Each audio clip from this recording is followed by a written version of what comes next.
two worlds meet. Eastern Street boys bring the party. Bring the noise from Hialeah with some joy. Drink water like that. Well, I'm telling you, bro. I'm focused, man. Yeah, inside out. You don't know who I am by now. I said, you identify as. You know, hey. When Alex takes a shower, the dude goes for 3 hours. I mean, it's like, you know he's going to be gone for a while. You have time. Do whatever you're going to do. Go grocery shopping. Go eat dinner. Latin spice and neon lights. Good evening, Miami, and welcome to a Wednesday edition of East 10th Street Boys, straight out of Hialeah. I'm Bobby El Gringo, joined always by my brother, Alex the Boy. And cue on the airplanes. There was no airplanes before the show, but of course, there's one flying over right now. Appreciate it. Got Adrian already in the house, who was with us last week. Great to see him. DSG, Miami Sports in there as well. Good to see you guys. Good evening. What a show we have for you. You know, we were going to probably be on here, going to talk about the Dolphins, laying an egg on Monday Night Football. But no, we're here to talk about the elephant in the room. Roll Tide! Because Tua's rolling right out of here, brother. Tua Tagovailoa. No, I don't know about rolling out of here, but we'll get into that. But Tua Tagovailoa officially benched by the Miami Dolphins. Quinn Ewers, our 7th round rookie quarterback out of Texas, will start for Miami against the Cincinnati Bengals. Tua not only benched, but totally downgraded to the emergency quarterback, QB3. He will not even be backup. So Miami totally saying, nope, we're good. We're going to roll all the way back. We're going to react. We're going to discuss what does that mean for Tua as a Dolphins player? What does that mean for McDaniel's job status? And how much confidence do we have in Quinn Ewers to step in right away and show some sort of promise? How high are our expectations and how high should we be? How high should our expectations be? How fair would that be to Quinn Ewers as he goes into this game within a week of preparation to be the starting quarterback? Before we get into that, Alex, how you doing this week, my brother? I'm doing good, my man. A little tired. It's been an exhausting week, and it's only Wednesday. But we're here. It was definitely a surprise. That's when I messaged you this morning, and we talked about doing the show today. It was definitely a little kickstart for us, because we always kind of felt this day was coming. To me, it was more the timing of it. The situation of if we would have won against Pittsburgh, does this happen? And we're still in playoff contention. Does this happen? So obviously, there's a lot of the language in Tua's contract. They can't afford for him to get hurt. So the timing to me is essential of this. And the fact that how you mentioned not going from backup, going to an emergency quarterback, that is a complete, utter change of direction in season and for the future, most likely. So it might not be a clean break. And obviously, we're going to have time to talk about it. But definitely, it's not a surprise move, but it's still a level of shock when it happens. It's a seismic shift in your organization. I think, I know we talked about it on the post-game show. I'm pretty sure Finn's TV brought it up and about the possibility of Tua being benched. I talked about it on post-game where I said, look, that game overall, the defense did as much as they can do. They weren't running it, for whatever reason. Tua was throwing 28 times in that game. He shouldn't be throwing it at all, really. No. And he looked comfortable. He looked comfortable towards the end of the game. He was actually just moving around and slinging it. So that's the part that's like, wow. He looked, but I mean, my goodness, he looked like that Aaron Rodgers was younger than him. I mean, Tua, when he ran, he was the slowest thing, know. And then what really rubbed me the wrong way, and again, that was, you can say that's a little more in my feelings, but still, as a competitor, when you're down with a minute, whatever left to go, and you're giggling on the sideline there with, you're about to get eliminated from the playoffs. You're supposedly the team captain, the team leader, the franchise quarterback, $200 and some odd $1 million quarterback, and you're sitting there giggling your ass off like nothing's going on when everyone else is all pissed off and irritated. I wrote on Twitter, I was like, his pocket awareness. No, I said his situational awareness is as bad as his pocket awareness. I mean, it's that bad. So I was like, I don't care. And I said this, they should have benched him. I don't care. I obviously understood the consequence. Once you bench him, you can't turn around and go back to it, No. And, you got to go, hey, man, is it really smart if we're trying to play for the playoffs to bench him and then go throw a rookie in there or whatever? Now Miami's totally eliminated. So now Miami's like, hey, it's actually Quinn Ewers who gives us the best chance to win. That's the key word. It could have been, the coach could have said, I just want to see what our rookie can do. There's no point in keeping Tua in this game and keeping him in the rest of the season.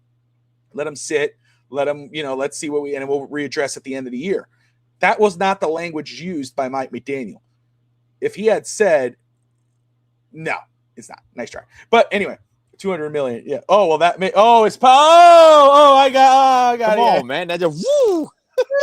I'm tired. I'm super tired, but I got it now. I figured it out. Took me long enough. That was the Puerto Rican part of my brain. I was like, yeah. Puerto Rico joke awareness. Puerto Rico. No. But what I was saying was, I was saying that they should have benched him. And, obviously Evan and Sammy were like, as long as Mike McDaniel's in there, not going to bench Tua. Not going to bench him. It happens. And it happened. But the language used by Mike McDaniel today saying, not that I'm benching Tua because Quinn Ewers, I just want to see what we have in Quinn Ewers. It's Quinn gives us the best chance to win. But he gives us the best chance to win. Realistically, it might be true, but still, we know they're actually doing it to see what you have in Quinn Ewers as well. Well, absolutely, know what you they're seeing what. But that's you just can't phrase it that way. Yeah. Well, that's the point. I mean, but still, Tua wants to play. They want to play. This is an indictment on Tua. It's absolutely true. Yeah, they want to see what they have in Quinn because guess what? This is a decision, a conscious decision by the Miami Dolphins saying we're moving on. We're going to be looking for another quarterback this season. He said that the QB position, I'm paraphrasing, I don't have the words in front of me, but it didn't help Miami. He didn't play his best ball.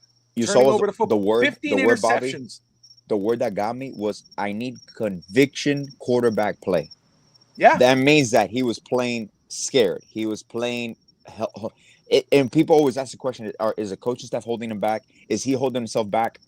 It kind of like almost verified to me is that he was playing to not get hurt and to protect himself. And you cannot, unfortunately, I understand the nature of the beast and the nature of the business, but you cannot play quarterback in the National Football League and be afraid of getting hurt, because then you don't play to your full potential. You can be careful at times. You can be reckless, but you cannot play afraid. And it looked like times that he was playing afraid. He wasn't just, maybe his reads were off. He wasn't processing things at the same speed. His physicality is definitely off, and that's just the visual things. So we don't know behind closed door what was going on as well.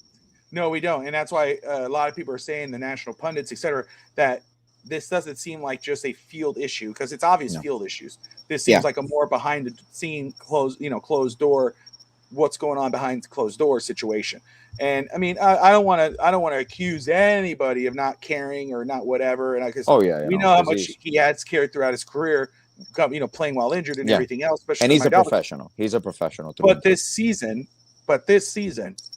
between post conference, the press conferences after the game, the post game press conferences, again, the like you said, the lack of effort during a game, obviously the regression in the play, his arm and etc. But also, again, the lack of awareness on the sidelines, the lack of awareness after a game, the finger pointing. Oh, guys have to get to their spots. Guys have to do this. I got to fix this. I got to do this. I got to be better. Laughing on the side, joking around with Jalen Ramsey after you just got eliminated from the playoffs. Instead of, I'm not, we should have police how somebody reacts. Yeah. But that's a tall tale freaking sign, bro. Like, it's not the time to play. If you want to giggle with Jalen Ramsey after the game, go in the back of the locker room somewhere. You just got eliminated. You talked all that shit when you're winning, salty Tua, spicy Tua, and everything else. But once you're losing, you're full of excuses. Once you just got eliminated from the playoffs after a bad year, horrible year. And again, you could say whatever you want about Tua. You could say you didn't believe in him. You could say he was trash since the beginning. You could say you love him. You're Tua on, Tua near, Tua hater, whatever. Doesn't matter where you stand. There's no doubt that Tua totally regressed as a player. Absolutely. he is not a starter in this right now. No one could look at Tua this season and go, that's a starting quarterback. That's not a starting quarterback. Right now, he's not a backup quarterback either, but that's more of protecting him in case Quinn gets hurt. You put Zach Wilson in. Like, Exactly. They are done with Tua this season. And I like what DSG said. Let me go back to the comments for a second. He wrote in here, Ewers won't do much, but we got to see. Here's your chance, kid.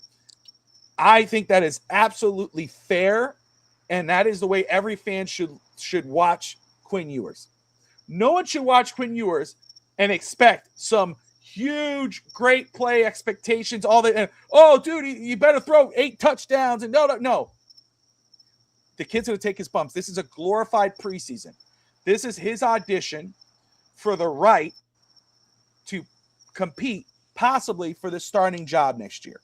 Miami's getting a chance to watch their 7th round quarterback. So that way they can either go, you know what? No, it is absolute. If he plays like ass and he does terrible, then Miami with 3 games on a resume, because that's a preseason for them basically, say, okay, no, we absolutely need to go round 1 quarterback. We need to do whatever we can or trade a quarterback to get another quarterback. Or if he plays just good enough, they could go, okay, you know what? Maybe we could wait on going ass crazy on a guy. You know what's insane? Our quarterback room can kind of look like the next year can kind of look like the Cleveland Browns quarterback room this year, where we might. It's true. It might. We have a player, a franchise player, making X amount of money. In their case, is Deshaun Watson. They should have started Shadur Sanders 6 weeks ago, and they kept on going with Dylan Gabriel. And in this aspect of, and now you talk the possibility of Shadur being traded. So there is some. Now, I don't want to talk. Sorry, what's Sammy. up, Miss Vince? Oh, Sammy. No, Sammy, that was Miss Vince. What's up, Sammy? That's Vince TV, brother. That's Sammy, bro. Yeah, he's in his feelings, man. He's in his feelings. I get it. No, I get it. It's disappointing. It is it's a disappointment to a starter. Sammy needs a hug, man. I get it. But again, it isn't. And people, is it really end of an era? It absolutely is an end of an era. It is. This is a guy we took with the 5th overall pick. They did the quote unquote famous tank for Tua, and he had a rough start to his career in Miami, obviously with Brian Flores. He wasn't started. Ryan Fitzpatrick finally got the start, showed some promise, but not enough. Would get benched, get put back in. We know the drama between him and Brian Flores. Mike McDaniel comes in here. People are already writing it off. The owner wants to get Tom Brady, draft this guy, go crazy. He wanted they were trying to move away from Tua. Tua knew this. They can't do it. We have the Flores situation. They bring in Mike McDaniel because they got smacked in the wrist to fix Tua. They hired Mike McDaniel for Tua. What does it do? It actually works for a short time. Tua's playing his best football. Wait, this is the guy from Alabama? This is the guy they've been talking about? The injury history was still there, but this was the guy? Look what he's doing with Tyreek and Waddle and everybody else. Oh, my God. The number 1 offense in football. Greatest show on surf. It looked good until it didn't. And then that's when you saw that regression happen so quickly. And it was even for the 2 years, we're even saying, whoa, wait a second. What the hell is this? This is not just some fly in the pan. This is a legitimate issue with Tua Tagovailoa. And then you add in the commentary where it's like, you just say, dude, like let them talk. Whoever it is, they are who they are. But at the same time, it's like, you got to think before you talk, bro. Like some of the things you're saying, it just makes you scratch your head. Like, you shouldn't be saying things like this, especially when you're losing. We rooted for this guy just for him to get paid and not care. That's what Adrian's saying. And that's the thing too, you hate to say it like that, but it's actually right a little bit before, but right when he got paid, it was the total drop off, I'm not blaming it. I just think his body regressed. Sam, I hear Tour jerseys are softer than Charmin if you don't want to waste. DSG just hammering it in. Brian Flores was right. Hey, playing the long game, right? It just is what it is. I know that's what I sleep on. But again, it is an end of an era because this was a time it's an end of an era because of the how do you say this, Alex? Somebody's it's like a phenomenon. It's a phenomenon. Yeah. There were fans it's like in a vacuum. Yeah. Not everybody was behind Tua. There's a lot of people who didn't want Tua as the quarterback, and so that's the age of social media too. A lot of times you wouldn't know. Like Alex, you and I would have been on Tua. You were for Tua. I wasn't for Tua. In regards of drafting him, and then that's what it is. We both root for the team on Sunday. We live our merry way, and then if it doesn't work out, it doesn't work out. You get another guy. I was for Jordan Love. No, I know. Then, I'll give you an example. I got on Tua's bandwagon because obviously I saw the potential that he had within that offense, but we understand his limitations. And it's crazy that we got to see what we thought was him fully for maybe 4 games before he got hurt. And I want to say 2023. Was it 2023 or 2020? I don't even remember now. When was the concussion years? 2022? Every year. I don't know. No. But the one that he missed, obviously, that he missed the rest of the season, all that. No, that was last year. But 2023 is when he had his complete year, or is that when he went down in Cincinnati? When we were 3-0. That was 22. He got paid the year after.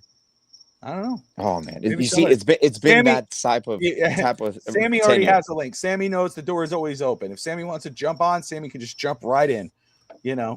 Sammy is currently meditating. He is deep breathing. He's every year. I mean, let's be real, brother. I mean, the dude. It is. It is. He's a walking concussion. Dude, every time he gets hit, I get nervous. But I won't have to worry about it. But and what's crazy this year he didn't really get. He got sacked a few times here and there, but he really didn't get into any concussion problems. No, he played very. He played healthy as he's been. 2 saves. He's as healthy as he's been. Yeah. He didn't miss any time. Supposedly he's getting hurt, but he hasn't been. I guess you give him kudos for that. But look, this is how I'm gonna say it, and we're gonna talk more about it. This is the biggest news, right? I mean, because you got to talk about where this stands for the Dolphins, what this means for McDaniel, what this means for Quinn Ewers and the quarterback position. But this had to happen. That's just the fact. Especially now that you're eliminated. There's no point in playing him. And I said this on the post-game show and so forth. And Sammy and everyone actually could back it up because they watch the shows. This is a glorified preseason. See what you got in Quinn Ewers. I'm happy they didn't start Zach Wilson. You only start Zach Wilson if Tua would have got hurt and you still were in playoff contention. I know it sounds crazy, Zach Wilson. It's still because he's the veteran. You start the veteran, but because you are out of the playoffs, you start the rookie. Let's see what's so funny. You know what's insane, man? I just wanted to put it up to see if my eye test, if my eyes were failing me during this whole win streak, right? Since our last loss, we just won 4 in a row. We lost against Pittsburgh. This has been his best game statistically across the board. Quarterback rating, yardage. Okay, but here's the thing. But I'm saying it's the irony in that where he was a game manager, and it's okay. He was 22 for 28. Yeah. So he only had 6 incompletes. He was averaging 9 yards a pass attempt, which is the most he's had all year, except one game. His longest completion was 29 yards. He had completion percentage, 78%. And I'm like, I know they were padded, but to me, the irony. It was just hilarious that you get benched after a game like that. That is your best statistical game of the year. You can't write that up. Because the league's not full of bar watchers and stat watchers. Yes, if you look at the stats after the game, you're like, damn, okay. But when you watch the game, I know when you watch the game. Yeah, you saw it. If you watch the game, he wasn't playing good at all. Yeah, he wasn't playing at all. The irony is that it took him too long to bench his ass. They should have benched him a long time ago. That's the fact. They should have, but it is what it is. I understand the idea not to do it because, it's you rather put Tua or Zach Wilson. Let's put Tua until we can't anymore. We can't anymore because we got eliminated. But did you see the difference in the fourth quarter of Tua playing? Because I know it could attest to the Steelers had the game in the bag, but their defense was still playing to a certain point. Not only prevent, but did you see him move differently in the fourth quarter? When you saw that, they were over. Okay, but no. But I'm saying when you saw that, he plays scared. That's the problem. But Alex, that's the issue though. We don't need a scared ass quarterback. We don't, and it's not even about getting afraid about getting hurt. It's afraid of making mistakes, but all he does is make mistakes. He leads the league with 15 interceptions. Once the game is over, and he's like, okay, it's over now. Dink and dunk, dink and dunk, dink and dunk. Every quarter get patted stats. Imagine, don't let the dad swear. Evil Bobby's back. No, man, it's just look. Yeah, no, I didn't notice a difference. All I knew, I was sitting there watching him going, I knew it was an interception before it was an interception. When he threw the pick for when he's trying to throw it to Waddle. I mean, he throws up lame ducks. Now, what does this mean? Let me ask you this. What do you do with Tua going forward? Because, we know Finstanza is on the mindset of you cut Tua. Get rid of him. Now, he is a $99 million dead cap hit. Dead money. I believe if post June 1st, you could spread that money out. If you cut him post June 1st, it's like 40 some odd million here and 30 some odd million here. No, 63, and then 37 or 36 the following year. Something like that. 62, 37, something like that. It's still a tough pill to swallow. Yeah. You have to swallow it. You can't spit it out. Yeah. You have to swallow the pill. I see. Yeah. I see. I got you. Ding. Anyway. We got it. I'm talking about medicine, bro. Taking, you gotta take your medicine. Yeah. But just take your Tylenol. I don't take Tylenol. I take Advil. It's true. Advil. Is it liquid gel or the other? No, not liquid gel. No. The little blue one. Is that one triangular? The orange. Oh, okay. I got you. I know what you're talking about. I got you. Yeah, I think the orange ones. That's the only thing that helps. Aleve is the blue one. My bad. So there, Miami Kid says he's with Finstanza. You cut it. Cut bait now, begin the financial healing. And that's the thing, because supposedly, I think it was Jeremy Fowler. Hopefully I'm not wrong. I'm trying to, my brain. Jeremy Fowler, I believe, said that Tua's reputation, I wish I could go back and find it. And maybe not. I'll just say one of the, insiders wrote on Twitter. I'm pretty sure it was Fowler, but I might be wrong. He said, when I read it, Tua's interest around the league is not good because of his reputation, not just because of what he did this season, but what you saw in press conferences, what you're hearing behind the scenes. So there's something that most fans don't know, but it's pretty obvious to some of us that watch. They say, wait a second, there's something up. So if you can't trade him, then you're gonna have to cut him. I remember I was telling the guys, this might save McDaniel's job, and we're gonna get into it in a second. But I, thinking more of it, like, yes, I would rather not do that and not get the cap hit, but I'm starting to kind of see the other side of it with Finstanza, where it's like, I understand, just maybe post June 1st, cut bait and just be free of the situation. Be free of him, wherever he wants to go, let him sign somewhere else. Let him get I am finally starting to kind of make that realization, because even if you heard him after today, when they had, how you feeling? Disappointed. How was the conversation with McDaniel? These two used to be so close, but obviously there's a little bit of friction there, or a lot of friction now, that he was like, it was a very brief conversation. You never thought you'd hear that with McDaniel and Tua. Those two were tied to the hip. But McDaniel's starting to say, nah, let's go ahead and back this up. 5 years too late, but whatever. Better late than never. Finstanza supposedly was supposed to join in. I don't know. We'll see him. Maybe we'll see him. Maybe we won't. I don't know. But he had, like Sammy, he has the link. Let's put this here. But Alex, what would you do with Tua right now, man? Would you try to keep him and let him be the backup, or would you say no, cut bait, figure out the financial part of it, take the hit, and move on? Well, man, like you mentioned, you're in a tricky position here, because you have multiple options. Obviously, option one being the nuclear option, like we can call it that. You bite the bullet and you take the full cap penalty in 1 year, and you get the $99 million, because to me, it's not even worth spreading into 2 years. You're kind of following the Broncos module with Russell Wilson. I believe, though, Russell Wilson's cap was less. The hit was like 70 something million. I might be wrong. It could have been 80 or something like that.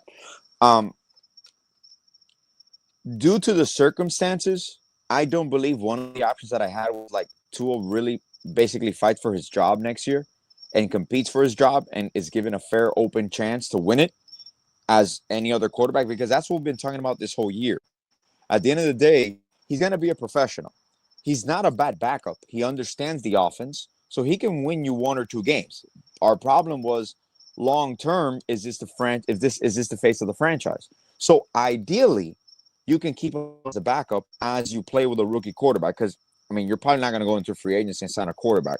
So obviously you're giving Quinn Ewers 3 games. He understands the offense now. He's not coming in an emergency situation or a fourth quarter, quarterback swap where he's going to run you and try to score some points like he did against the Browns. He has a whole week of preparation. He should come equipped. He has nothing to lose, man. So you're going to see a different Quinn Ewers than you saw against Cleveland. So this is basically a 3-game trial for him. You should be looking to draft a quarterback in the first round if the right quarterback falls to you, or you can somehow move up, So that's another option here. So there is – I don't see the possibility of trading Tua. There could be a team that could emerge due to an emergency, due to an injury, but I don't foresee that happening because that you would have to pay partial of his salary. You would have to give up some draft picks. So this is not, a quarterback straight swap that even the Detroit and LA Ram one for Stafford and Goff, it took various picks in order to, at that time, unload Goff. So that was beneficial for both franchises. I'm not saying Tua can't go to another team and be a serviceable quarterback. He could. He can be a quarterback in the NFL, but like you mentioned, he is not a starting quarterback right now. He was a starting quarterback 2 years ago, but the regression is such that the value of his contract, now it's going in opposite directions. His value as a football player is going down, and his contract is going up. So now you're on opposite ends of the spectrum. I wonder if they can kind of renegotiate his deal where it becomes like a signing bonus and it doesn't kind of get a cap hit and you still release him. Like that part about the NFL contracts policies, I don't understand so I can't speak on it. I'll be intrigued if that's a possibility because I think the only difference there is an owner actually just paying out of pocket. Because if you're going to take the cap hit of $99 million, you can restructure a lot of deals and make them signing bonuses, upfront payments, and then you lower their cap hit. So that way you can balance out your books. But to me, honestly, Bobby, it's not only about Tua, it's the ramifications of Mike McDaniel and the GM. What does this mean for them? If they have the autonomy to do this, I know he said that Stephen Ross had no input in today's decision, but McDaniel does not do this without Stephen Ross' approval because that's the owner. And the moment you remove Tua, the way it happened, there's no going back. The verbiage is the most important part. If you would have said, we just don't want to risk Tua getting hurt. We understand we're out of the playoffs. We want to see what we have in Quinn Ewers as a possible backup in the future. Tua's still our franchise quarterback. That's completely different. But the writing's on the wall. This is a franchise-altering move made after you're eliminated from the playoffs. I do believe if they would have beaten Pittsburgh and they'll be in the playoff hunt, Tua's still your starting quarterback, just due to the experience, the offense. But without that, the fact that you're eliminated, it just gives McDaniel the green light to now coach the team how he wants to coach them. So there is no limitation with your quarterback right now that we know of. Yours has a stronger arm. He can create. He can make plays out of the pocket when he's flushed out of the pocket. So, man, you're in full evaluation mode right now because your team can look very different next year. And I know we already lost Tyreek Hill for the year. I think the writing's on the wall for Tyreek Hill as one. He's not coming back here. So you're gone from Tua. You're gone from Tyreek. The only thing that can make this ugly if Tua comes out and demands a trade because there's no market for him. And that's realistic here. His agent, hey, right now, bro, Tua has the best job, the second best job compared to a fired college football coach. That man is getting $53 million just to be the backup quarterback, the emergency quarterback. So if I'm Tua, fuck my pride. I am happy as on the sideline. Yo, you disappointed? I'm super disappointed. Yep. But you're going to pay me $53 million to not get hit? I'm good, man. I'll be your emergency quarterback. I'll be your emergency punter. I'll take the water for you, Mike McDaniel. I'll do anything. So I don't think Tua's going to complain. I don't think he's going to make it messy. We'll see when I'm intrigued for the end of the year press conference because that's going to be the ever-telling. Stephen Ross rarely speaks. He speaks once a year, I think, at times. So I think quarterback will be quarterback this team next year on a one-year lease. It's not a bad option. It's not a bad option. But you still have to go. If you're quarterback, and don't get me wrong, if the quarterback you want is not available in the first round, don't draft a quarterback in the first round. I don't want it to be just draft a position and need a possibility. No, if the quarterback you want is available in the first round, you draft a quarterback. It doesn't matter who is on the roster. I don't care if Tua's on the roster. I don't care if Ewers on the roster, or Wilson. You draft a quarterback. But do not draft a quarterback just to draft one. That's my number one thing, because that is very important. You can draft later round pick quarterbacks just to draft one. But if you're picking in the first round a quarterback, it's someone that you know can be your franchise quarterback. Sorry about that. So, no, for sure. And I will point this out too. Sammy's absolutely right. And shout out to Sammy of Fins TV, guys. If you love Dolphins content, you haven't yet, go check out Fins TV. He'll be live tomorrow on FTSN on Fins TV Plus. So he'll have a special guest. We'll find who that is right now. Tua Tagovailoa. Yeah, that's right. Yeah, get Tua Tagovailoa. But no, right here. That's the thing people need to recognize too. Right, we're still waiting on McDaniel, and I'm gonna touch on McDaniel right now before I talk about what Alice was talking about. But after I talk about what Alice said. But right here, this is what people realize. They're like, oh, same old. Actually, no, they're doing things that they have never run. They've fired McGreer, who was there for 20 plus years. They fired the two heads of player personnel, who had a very big hand in how the foundation of this team and advanced scouting. Correct.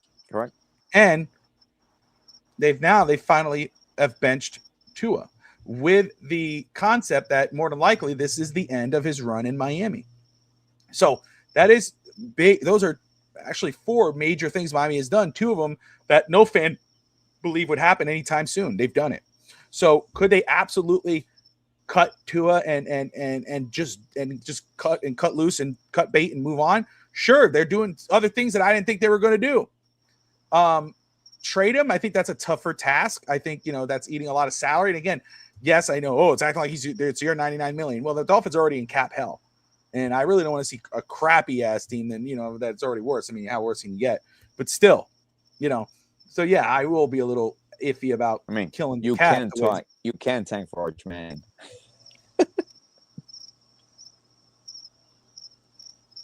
No, you don't want Arch Manning? Don't do that. Don't do that, bro. You didn't learn your lesson, huh? You didn't learn your lesson, huh? Oh, LaMarcus Sellers still available too. LaMarcus Sellers will be coming out next year, not this year. Next year. Yes, that's right. Next year. No, look at Harrison calling me. Like, no, bro, what are we doing? Always, man, I love Harrison. If you're watching, I'm doing a show, bro. Tune in. You know, we're live. But that's the other thing. Like, okay. I'll just say my preference would be, I'm with you, Alex. I believe that at the end of the season, whomever the coach is, if it's McDaniel, I think we should expect a clean break. That's how I feel. I don't think that, or expect some sort of break. I don't see, if McDaniel's here, I do not see Tua being here next year. I just don't see it. But if there's another coach, I can see a coach sitting there going, hey, look, it's going to kill the cap. Can we have you come in?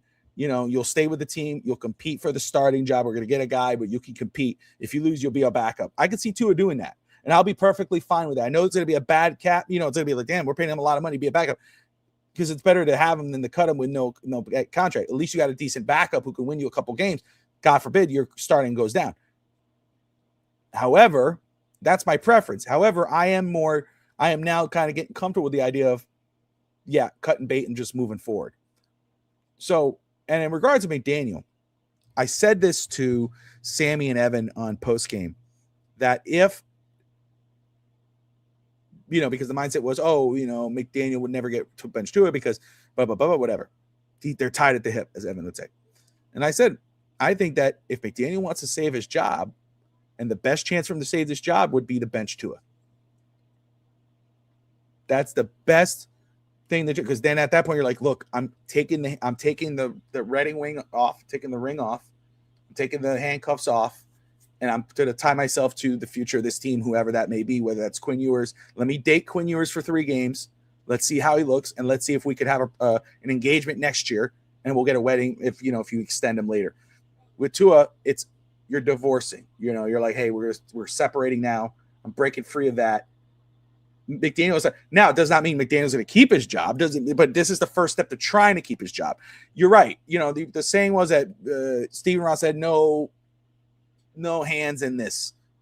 But do I think Stephen Ross probably told Mike McDaniel, hey, look, I'm just going to tell you this. If you want to save, if you want to stay here, if you want to right the ship, you have my approval to do what you need to do. If you need to sit somebody, you sit them. If you need to sit them, you sit them. So I believe that after McDaniel got that approval, he probably said, okay, I'm going to go ahead and do it. And he should have. He should have.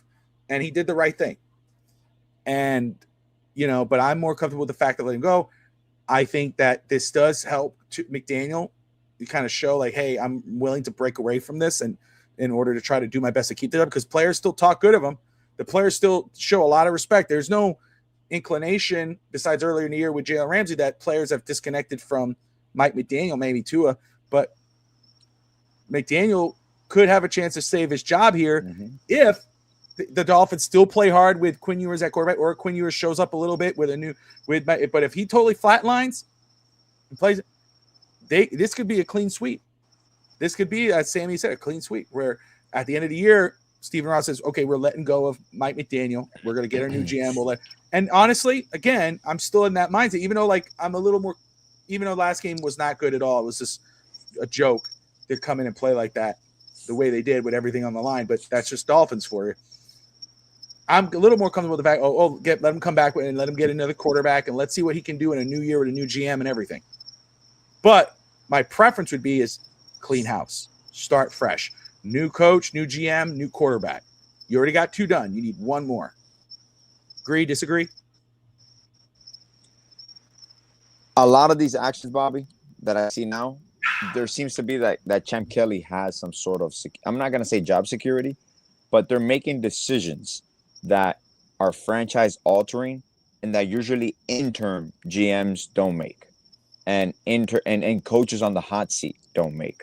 So there's I don't know if there's some assurance from higher ups in the organization that they're gonna go another year now here with McDaniel and Champ as a GM, but I would not be surprised if that is the hierarchy going forward. I still think eventually they should hire a president of football operations, that the GM and the coach report to him to have some sort of structure. I do believe in that structure in organizations is solid, is healthy, but a lot of inactions, like Sammy just said, have been corrected in a matter of a month and a half, where we would be saying this is not going to happen, and then we're shocked because it happened, but yet we're not surprised because we've been asking for it to happen. It was just the timing of it. We got lightning in a bottle. We won 4 or 5 games in a row. We're back in playoff contention, and then this happens here. So, yeah, that's and believe it or not, the optics alone on that one, where you mentioned Bobby's situational awareness, the laughing after the game with Ramsey, the extended hanging out after getting manhandled. That part right there, the optics of that alone is ignitable to a head coach, to an owner, especially with a player that wanted to be traded away from your organization and had a falling out with his coaching staff. So I'm not saying it's a betrayal, but it's just a lack of awareness in regards to you can do that at another moment, another time, and just wait a few minutes. Now,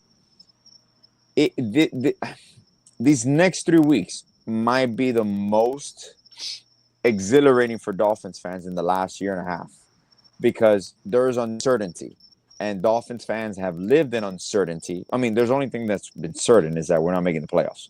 That's been for the last 20 years. But the uncertainty of what comes next, is it the right move?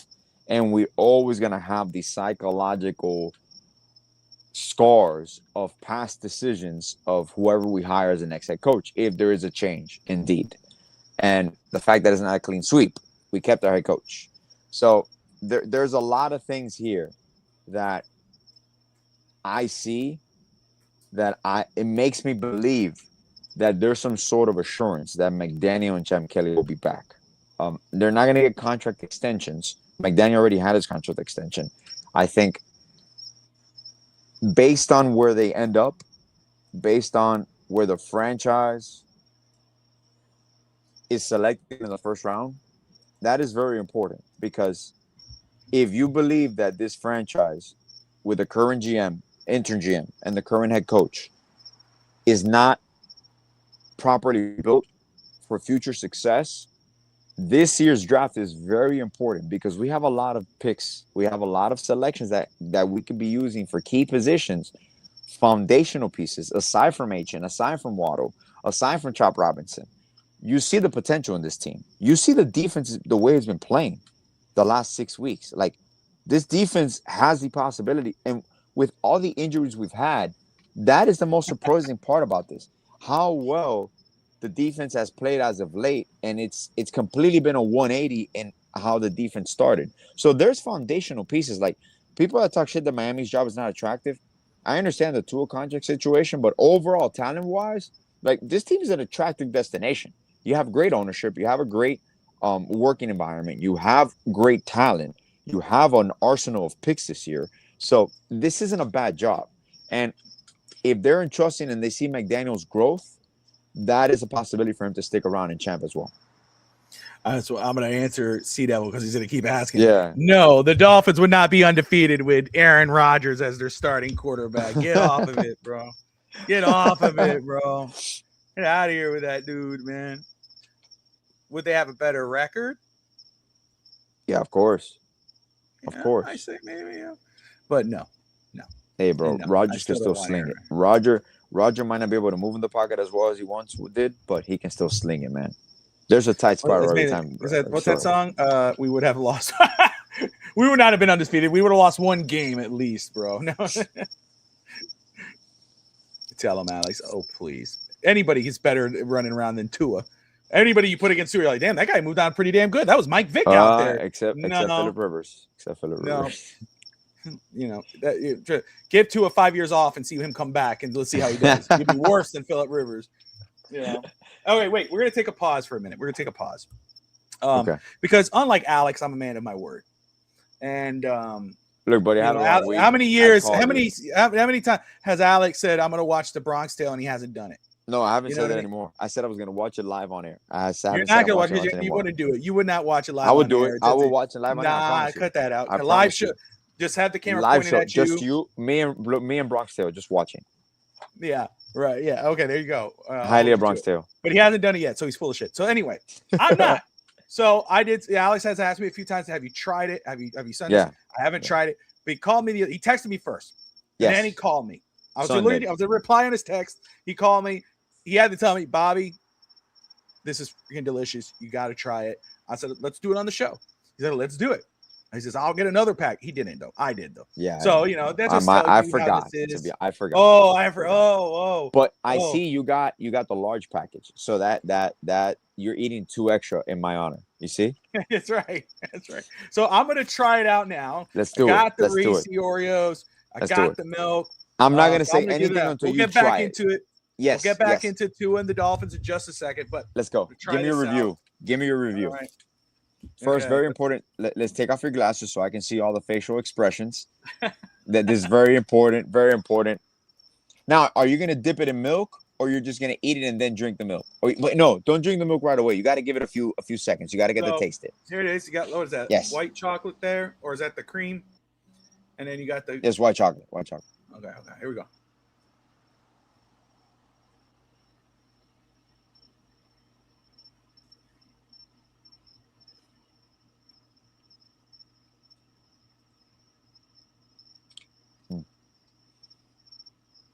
That's good.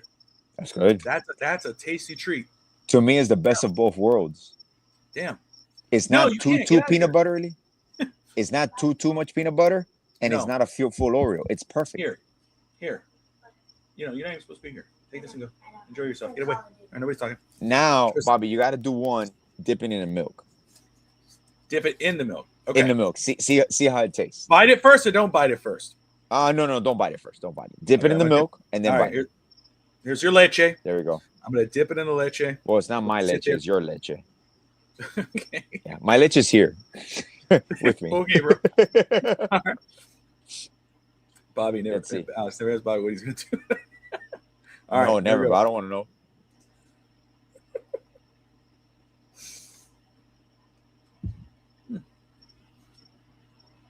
Is it a different kick because of the milk? No. No. Mm-mm. It's just a wet Reese's Oreo. It's about the Oh man, why'd you do that, dog? All right. So, damn. Mm-hmm.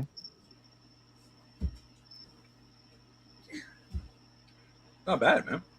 Yes. What are your pluses here? What do you love of it? What do you love? What do you like? What do you dislike? I think you said it earlier. I think it's just it's the right mix, you know. And I like the crunchiness. Okay. You know, you got, you know, it's an equal opportunity type of Reese, which is really cool. Yeah. White and brown, you know what I mean? Which is cool. Always equality. It doesn't get stuck it's not a mushy. It's not like a mushy Reese's peanut butter cup that you've always typically eat and it breaks down.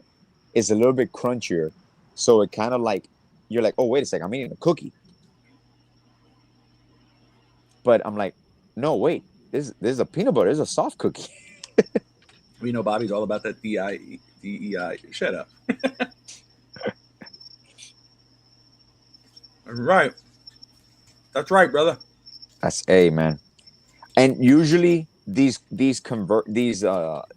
meshes of cookies don't usually end up well. I still haven't tried the Chips Ahoy Oreo one. I think is it Chips Ahoy and Oreo? You know what's really good? Chips Ahoy, the Mocha Frappe Chips Ahoy out of McDonald's. That's a tasty. Oh shit! I didn't even know they had one. That's good. I gotta try that because I was always more of a Chips Ahoy guy. So I like harder cookies. I don't like the little soft cookie. So I'm like, when I saw it, I'm like, I was intrigued by it, and I'm like, let me try this out because this looks like I'm gonna like it. And I did. I loved it, man. And I'm not a big sweets guy. I don't really like eating a lot of sweets, cookies, but this one was really good. Yeah.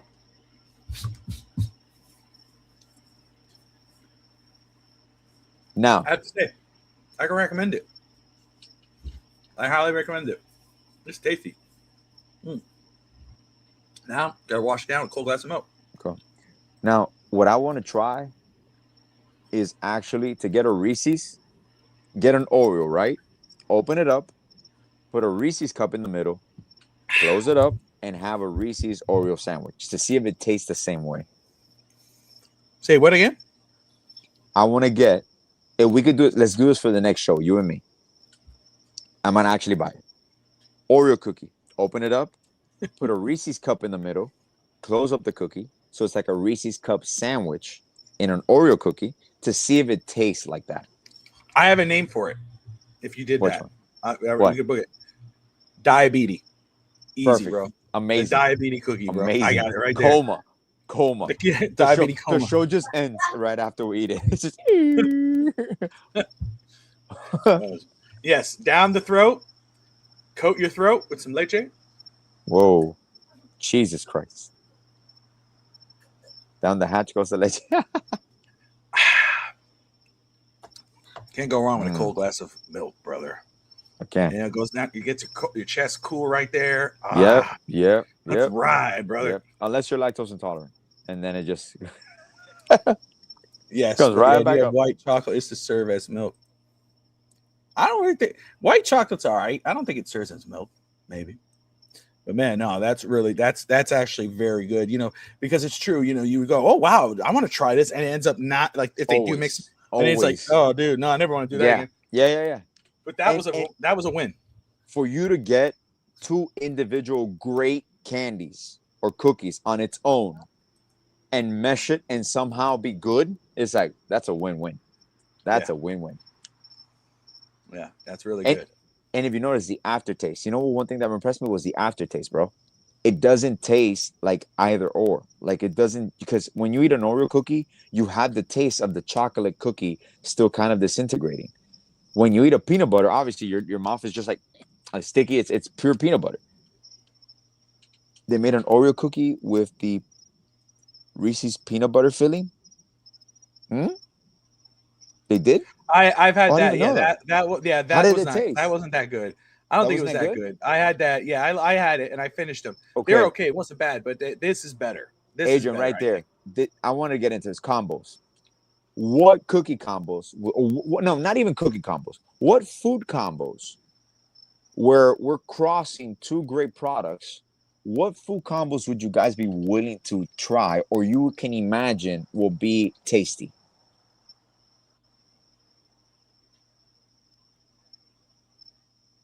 Thinking of one. Definitely with white chocolate. Right there. That's it. There you go. A Reese's Kit Kat. Reese's combo. Kit Kat combo. That's intriguing. Reese's What do you Kit guys think Kat. about? What do you guys think about candles? Like this would be a random one. I'll wait. I'll let you guys answer. But I just want to ask that Candles? question. Yeah, or do you like lighting up a candle? Well, I'm used to it because Jamila loves candles, and I think it's great ambiance. The smells. I love right now for Christmas the pine smelling candles, pine tree smelling candles. It creates a nice aroma in the house. It creates a nice ambiance. It's homey. I think candles are very homey, especially in the cold weather. Yeah, I'll say what I wanted to do. Holy shit! Red velvet honey bun. That's an intriguing one. Well, no, and I'll tell you why. Because we're talking about treats, right? We're talking about treats. Yeah. Well, when we were at Walmart, and we were just going through the different Christmas aisles and just looking around. Todd and I, we were doing some stuff, and excuse me, I saw different types of candles there, and one said Nutty Buddy. I call them Nudie Booties, but Nutty Buddy bar candle. Apple pie.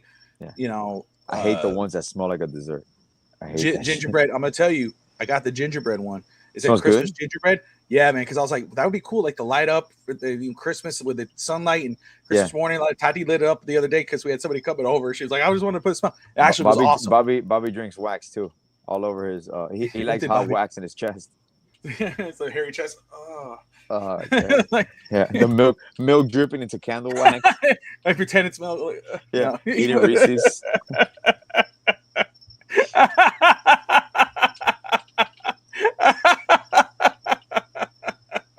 No, because we were talking about snacks, and so I bought a snack candle. It actually was really good. That was a great segue. Yeah, it's a good segue. Fuck these guys. Hey, what do you like to eat? Hey, have you guys thought about candles? What? Have you ever had a candle?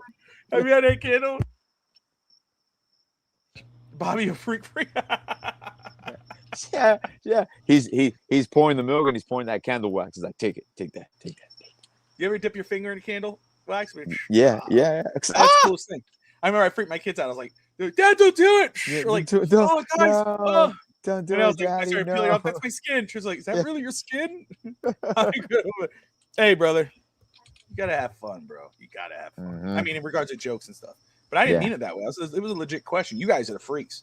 You guys can't even take anything seriously, bro. You didn't do it, man. But now, back to the combos. I'm intrigued by that velvet honey bun. What other sweet things you could think of that's like a crossover? Peanut butter, obviously already peanut butter and jelly that exists. Chocolate. Well, Snickers. Fried Oreo. Oh, that's delicious. That's the. Oof. I had that the first time we went to Wet and Wild, and man, they shut that down. But remember that, and we, that's the first time I ever had it, and I was like, I love that. But I feel like this candle is going to be TMI. It's not. How far behind are you guys? I'm not. It's serious. I was just talking about a smell, bro. Oh my God, bro. You guys are a bunch of freaks. I'm going to show this, Alex. Look what I did the other day, man. I actually did this yesterday. I was having some fun. Look at this. Look how. That's Santa, dude. Nice. Ain't that kind of cool? That's nice. Man? I'm actually kind of proud of that, dude. That's pretty cool, man. I did a couple times. I was like, you know what? Is that a black Santa?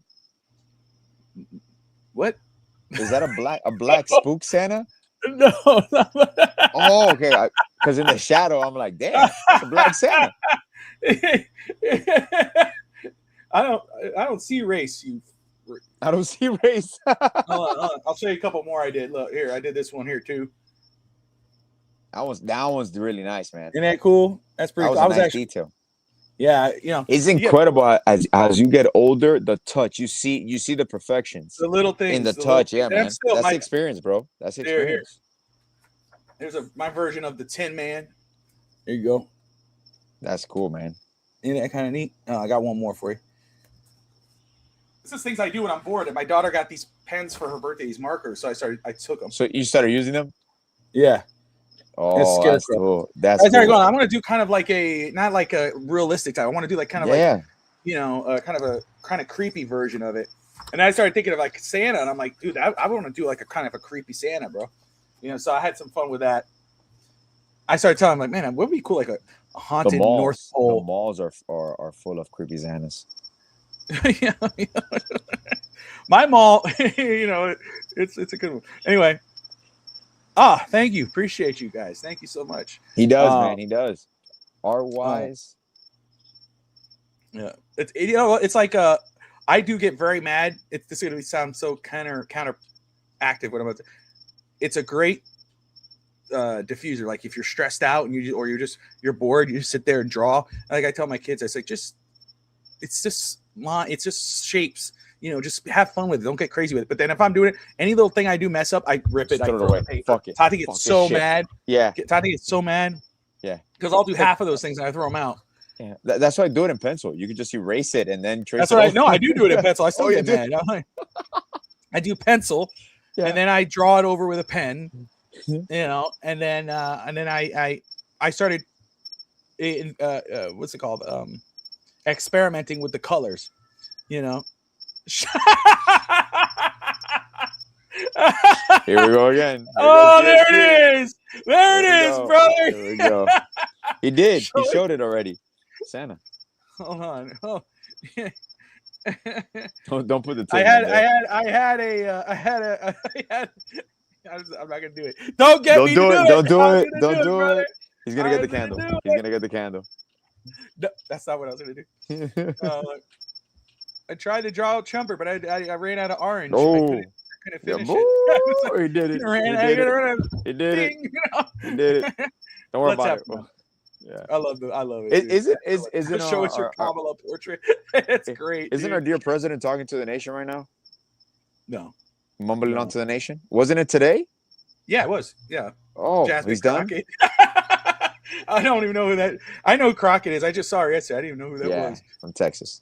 Yeah, I read something yesterday. But yeah, he had a speech today. I didn't get to see it yet. I thought they were going to say something about Venezuela. Oh, but I don't think he did. I mean that's going to come probably because you have to. You know, when there's a bunch of files just lying around, you have to create. What happened? What happened? Don't do it. No, I will say, in all seriousness, though, you know, in all seriousness, I will say, away from that because I think that's awesome, DSG. That was great. That made me laugh. I love it. But I will say, you know, the tragedy of Rob Reiner is just fucking horrendous. That sucks. We'll settle for Biden.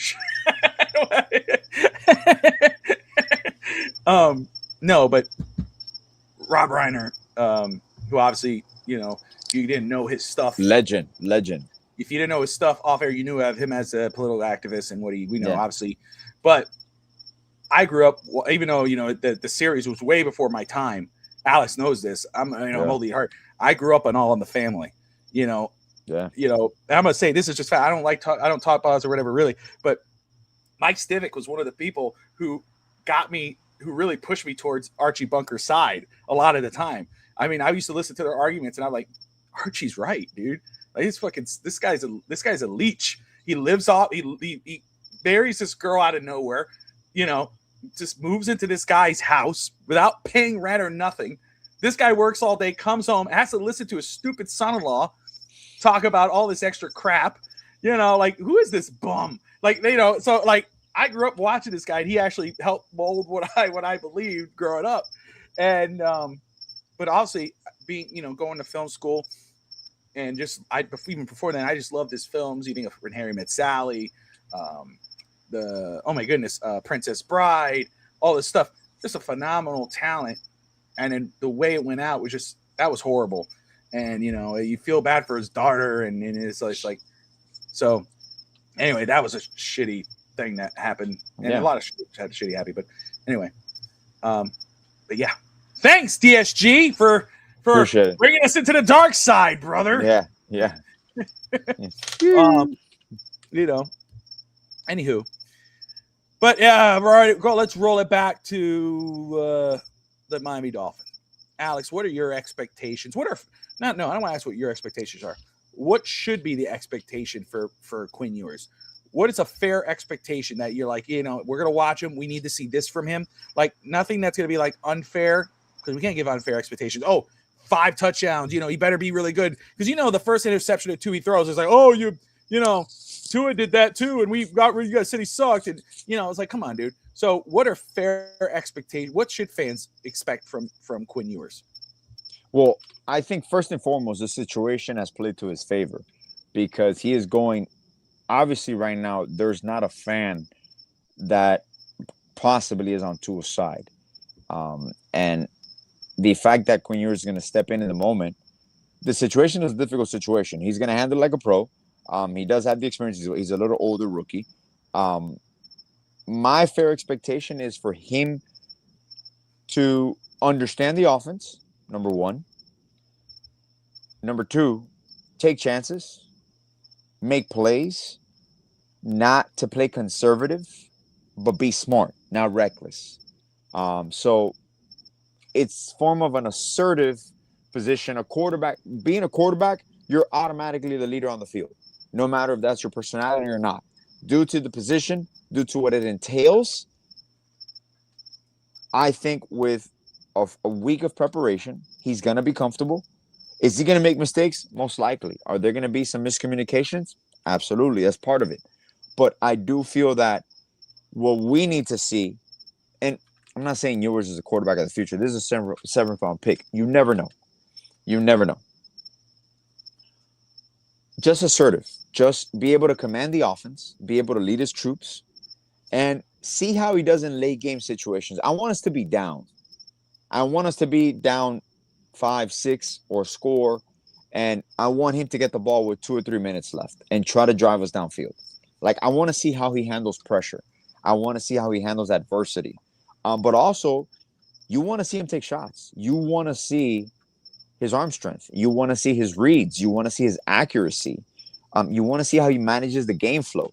If he's able to audible things, if he has the luxury of audibly on other things, once he sees it in the line of scrimmage and he calls the coverages out. And I want to see the chemistry that he has with Achan, with Waddle. I want to see how they connect because I know it's different, but even from a lefty to a righty, the way the ball comes out is a little different from certain angles. So I'm intrigued to see how they manage that, how they readjust themselves. And honestly, it's just a breath of fresh air. Now, unfortunately, while Ewers is playing quarterback, I guarantee you on TV, you're going to see a lot of Tua on the sideline. That's going to be the storyline. A lot of Tua, a lot of McDaniel. But hopefully he outshines that. And he's just a pleasant surprise. And we play a competitive game. I want him to be in competitive games because the defense will keep you there. What can the offense do? Yeah, I think that's right on. And I'll just say I like what Adrian puts on here. Expect nothing. Just hope he gets better every game. I think that's absolutely fair. I think if anybody goes into this game, say, I better see fast improvement and all this. No, man. No, he's a rookie. This is a glorified preseason.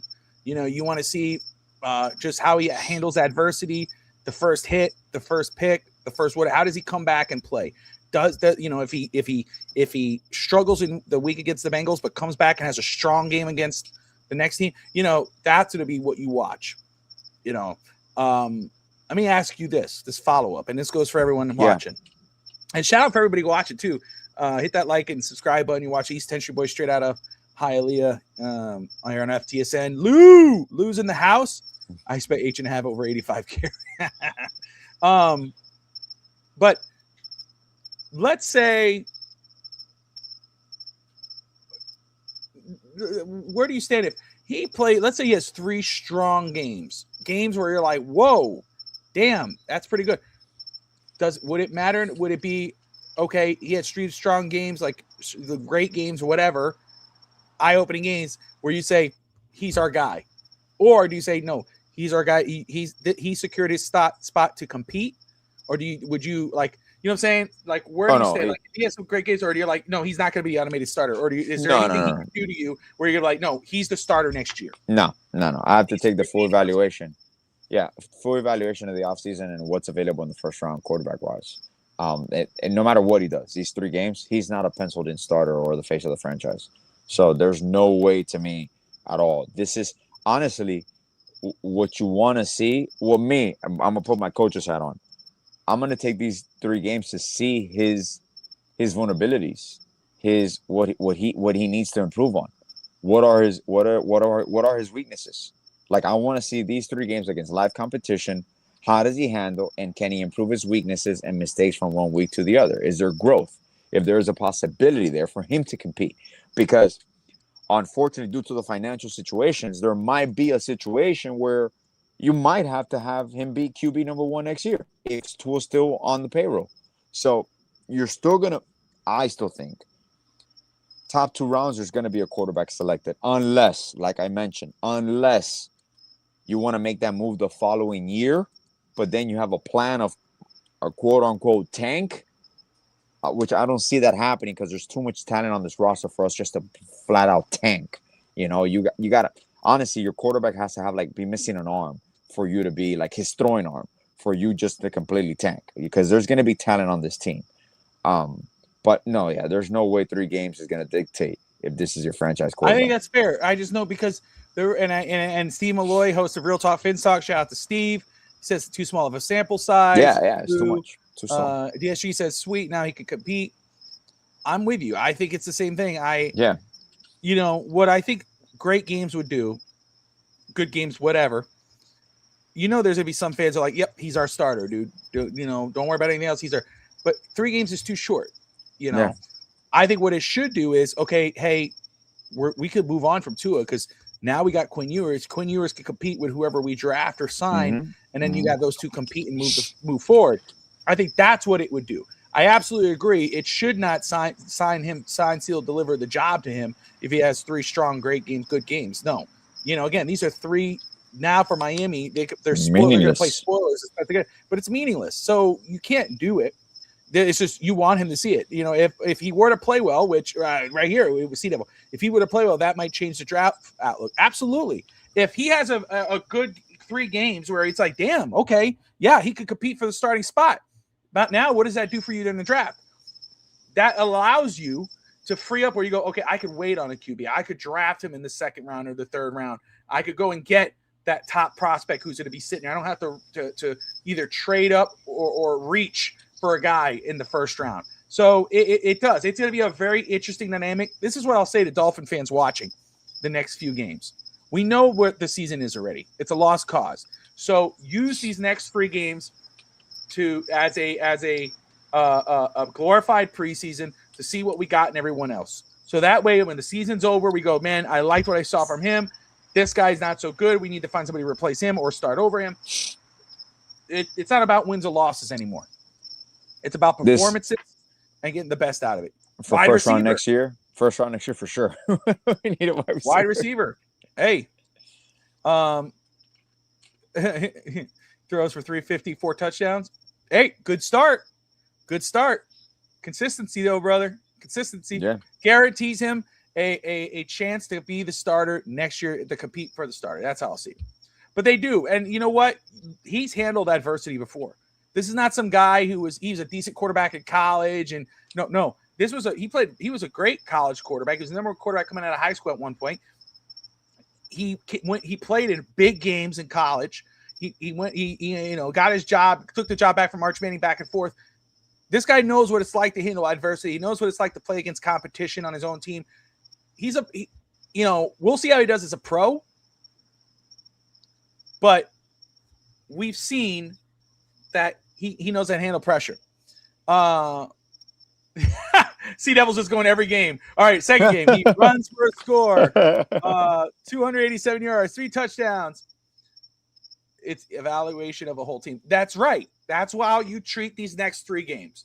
Not about wins or losses. I'm not going to go on the next pros game with Sammy and Fitzstanza and be like, the Dolphins suck at which, McDaniel, that's on McDaniel. That's going to, every loss is going to hinder on McDaniel. But for Dolphin fans, it should be more about which players stepped up, which players completely folded now that the season's over, which players are busting their ass, which players, like, if they say, okay, you know what, we're not going to risk H anymore. He got 1,000 yards. He says he's done. Let's step him back. Let's put Jalen Wright and Ali Gordon. Let them start. How do those guys do in that position? How do they run? You know, that's going to be huge. Third game of the snow at New England. Give it to us. Yeah, that's right. Damn right, Lou. There you go. Oh, here we go. Third game. Smacks New England throws for what? 112 yards, 5 TDs. Damn. Well, but what you're not saying, Sea Devil, is that the Patriots are already their guys. They're resting their starters. We're playing against the backups on the defense. Come on now, Steve Malloy. Check your DMs. Check your DMs. I believe that's for tomorrow night. If I know Sammy, if I know everything. But anyway, look, it is it absolutely is an end of an era. Does that mean it's the end of Tua's career in Miami? That's a wait and see. I think it is as a starter. I think absolutely, and I think I think it was the right decision at the right time. Again, I would have got somebody else to compete with him, but right now, I get it. I understand why they waited. They waited till they were eliminated. Now you have an excuse to go and start your rookie quarterback, and let's see what we have from him in 3 games. But I said it from very early on to Sammy and Evan that because we were like, oh, bench Tua. McDaniel cannot do that because there's no going back from it. I truly believe there is no going back to Tua Tagovailoa as the quarterback for the Miami Dolphins with Mike McDaniel as head coach. With Quinn Ewers, Alex, like I agree with you, and Adrian, there's no expectations. Just to see what you got. Let us ride, because that's what's going to happen. Damn well if he has a great game, fans are going to crown him. If he has a terrible game, get him the hell out of here. No. Let's see what he can do in 3 games. Let us have that, so that way we have a good sample size, a small sample size, but a decent enough to say, hey, does he have a chance to compete next year, or he should just be the third stringer and let it go? And then Mike McDaniel, this is it. His job is officially on the line. He did the risk. He benched Tua. Let's see what this team can do, even though it's a lost cause. Are you respectable with Quinn Ewers at quarterback? Does Quinn Ewers shock the world? Because Quinn Ewers is playing for McDaniel's job right now. Again, my preference, we've seen 2 things that we didn't think we were going to see, because that's just Dolphins. We did not believe, we all wanted it, but oh no, the lawsuit, oh God, crazy. He's never get fired. He got fired. They can't, they're never going to they're never going to bench Tua. They're never going to do that because we got McDaniel. McDaniel and him are married by the hip. You will not see it until McDaniel's gone. Guess what? They benched Tua. So maybe, just maybe, by the end of the season, yes, Lou, I'm with you, that they clean house. And that way, Lou, when I see you in February, my brother, we're celebrating whoever the next head coach and GM and quarterback is going to be. Until then, we wait. We got 3 games. So that's why, like, for me, after that last game, you're like, man, I got this. There's still 3 games left playing for nothing. Now at least there's something. We're going to get to see another quarterback with a chance to evaluate the whole team, as Steve has said. That's why, it's kind of a nice, fresh life, and then hopefully it's a fresh start by the end of the year. Did you watch? I have not, DSG. I have not. I plan to. I'm watching so many stuff. I just got done with Welcome to Derry, which was awesome. And Landman, which going over and over again. And then I just got back into Succession, which is an HBO show, which is absolutely freaking amazing. What's reasonable cost to pay for eggnog? That is a great question. Future CNB, Alex, $3.50. $3.50. That's what I would pay for eggnog. See, that's the type of questions we need. Did you watch a movie? What's a reasonable price for eggnog? I love that. That's perfect. That's perfect. Did you watch Dracula? How is Freddie? Oh, you know what? Mom just made me pay. Oh, wait a second. Hold on a second. Hold on a second. That picture, the future CMB. Man, hold on a second. Mom just made me pay $10. This had to be the nut of Santa. Oh, look at that. See, Southern Comfort is like $9 nog. So yeah, but Alex goes to that farm store. Jesus Christ, bro. What's that farm store, Alex? The corner store in Hialeah. Remember La Vaquita. Yeah, that's the $3.50 eggnog, brother. Yeah. That's the cheap ass. Yeah. That's old eggnog. That's the old rotten one. eggnog.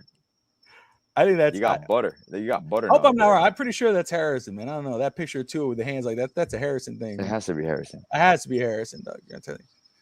But DSG, how was Freddie? Five Nights at Freddy's. You know what? Actually, a lot of fun. It was fun. I'll let him tell you very quick. He's here. Tristan, come here.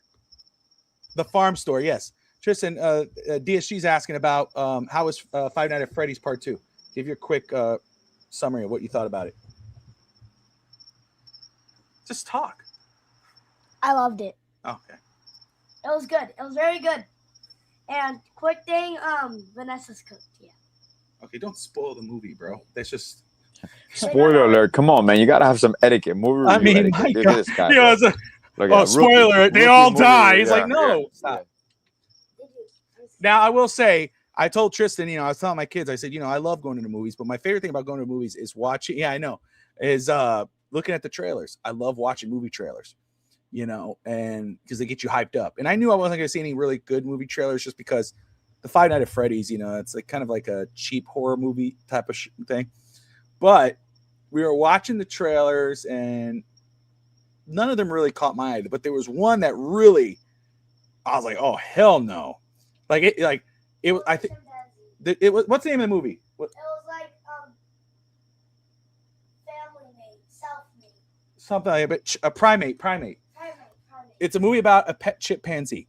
It shows a happy family with a pet chimpanzee and everything's going great. And then something, goes wrong or whatever. Just one night he just has something going and the lights are all off in the house and the group of kids go in, the teenagers go in the house and they go in there and where is he? I forgot the damn chimp's name. And he basically is a killer chimp. The way they did that trailer. All right, that's enough. We're done with the Tristan takes there. You're just talking here. Mute your mic, mute yourself. And oh Jesus. But that freaked me out. That was because that's a real scenario. People don't think chimpanzees look amazing. They're really cute, whatever. But I'm not gonna have a freaking chimpanzee. They will rip your freaking head off. So if you guys get a chance, go look at the primate trailer. That freaked me out. I did not see the new Alien trailer for Steven Spielberg. I did see that. I'm gonna disclosure day. I'll watch that. I did mean to watch that. Yeah, mute your mic. Damn right. And then Street Fighter. I saw some clips of the trailer. That look Cody Rhodes, Roman Reigns. Those look a lot of fun. I just downloaded the Mortal Kombat game because that was just as fun.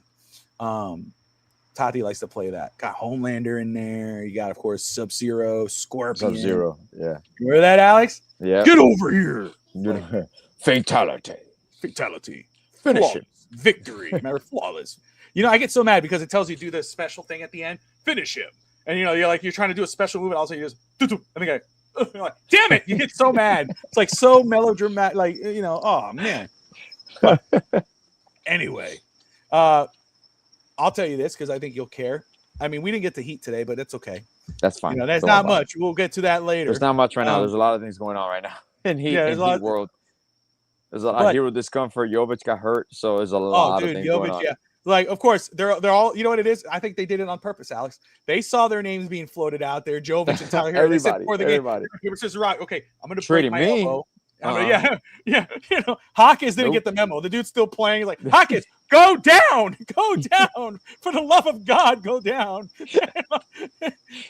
But anyway, oh man, what's I freaking to tell you? Anyway, forget it. I lost my throat. But you lost no. Panthers won. I think it was That's NBA good. 2K. I was talking about NBA 2K. That's what I was going to do. Playing with the Heat. And, I told you I was playing with when the Heat drafted Dwayne Wade, LeBron on the Cavs and whatever. man, I tried to get Michael. Michael went back to the Wizards. Screw Michael. I did get Scottie Pippen for the first that year. I don't want to see him. It was a lot of fun. He was actually he was still good. He was decent. He was old. Yeah, Alonzo Mourning was old. Alonzo Mourning got Yeah. tired quick. I get so mad at Alonzo, even though he's someone. But I made sure I traded Jason Williams and those guys. Okay. That was really cool. The next season, though, I was trying to get. What year did Udonis Haslem come in? 03 with Wade. That's what I thought. I can't find him anywhere. Udonis was an unrestricted free agent. Like he was an undrafted free agent. All the way down in the draft. I was going to take him in the second round. Yeah. Fallout No. Remember, he wasn't eligible. He wasn't eligible for the draft. He was drafted in 2002. He didn't get drafted. So he played in France. Okay. He played in Europe. And then he came back in 2003. He lost all the weight. And the Heat signed him to a training camp deal. Oh, okay. I'll go back and look because I couldn't find him anywhere. Yeah, you're not going to find him in that draft class because it was 2002. Okay. Yeah. What was it? Either way, crazy to say. I tried to get Shaq, but I couldn't get Shaq. You couldn't get Shaq back? I was doing everything I could. No, because he's on the Lakers. He's still like a 5-star player, so I was trying to do everything, but they wouldn't do it. And but what I ended up doing, I started trading little bits and pieces. I ended up trading. I think Caron Butler, or did I keep Caron? I don't know. But I traded a few pieces. I got some draft picks. I was able to move up. Okay. And I already had the first overall pick because I traded a player, so I had the Raptors pick. So I ended up taking, not the Raptors, somebody else. And I took Howard. Since I couldn't get Shaq, you took Dwight Howard? In the second year. So I got D Howard. So I'm not going to. And so what I did, I had a couple more draft picks left. I traded a bunch of seconds to get a bunch of late first. And I had a 6th overall pick. So that's why I was trying to go around the league, trying to find who I could grab. Yeah. I went to Toronto, got Bosch. I was like, they took Bosch. What? I was like, hell yeah. So those are my 3 young guys, Tristan's like, you're going to be back. They're young. They're young. They're not like, even though Wade now is an 87, he jumped up. Bosch is still an 80, but Bosch is hitting those threes. And Howard's just Howard. But anyway, I just love that. That's a nice triple. That's a nice nucleus right there. Jason Williams is my point. And Lamar Odom is my small forward. That's who's my small forward. Oh, man, you got a nice little squad. Yeah. So you kept Odom. You traded Butler. You traded Eddie Jones. Eddie Jones is my backup. He's your backup too. He's my backup to Dwayne Wade. Yeah. And then Anderson and Derek Anderson. No. Not Derek Anderson. No, Chris Anderson. I signed Chris Anderson. You signed Chris Anderson. Birdman. Okay. I have him as backup. And I have Derek Fisher as my backup point. And Robert Horry is my power. I like it. Jesus, you got a nice little veteran squad there. Yeah, but they're like 71, 70, whatever. But still, I like these guys. These guys were good. Yeah. Lamar Odom was pissing me off. I'm like, I really want to move on from him. I'm like, he's driving me a little crazy, but I'm waiting. But anyway, sorry guys, totally straight away from at the end there. But that's East Century Boys. And Alex is starting to do his whole. We don't play the good like the Oscars go away music. Yeah, Alex starts going. If you notice, by around 10:45 they start because it's my when you start seeing clock. Alex, so Casper's, then exactly. Casper's might get a shot to actually. Yeah. Now, yes, he might be ready. Hey, Fallout season 2 has started. I'm gonna go try to see if I could find that. The results season 2. That's a good series. That's a good series. But anyway, guys, Alex, any final thoughts before we wrap this one up? Man, it's a whirlwind day because this is a franchise altering move, and now you're back in uncertainty. But it's also, like you mentioned, exciting because you want to see what you have, and there's meaning now. Because honestly, we were gonna watch these last 3 games as fans, and there was nothing to us. The only thing we pray is that HN doesn't get hurt, that Waddle doesn't get hurt. So it's kind of just a progressive mode, improving, but intrigued to see not only Quinn Ewers, but how Mike McDaniel manages these games, how his play calling changes a little bit. I want to see how that goes because I feel that he dialed down a few things because of Tua. I want to see if he opens up that playbook a little bit more and he's a little bit more risky as well. 100%.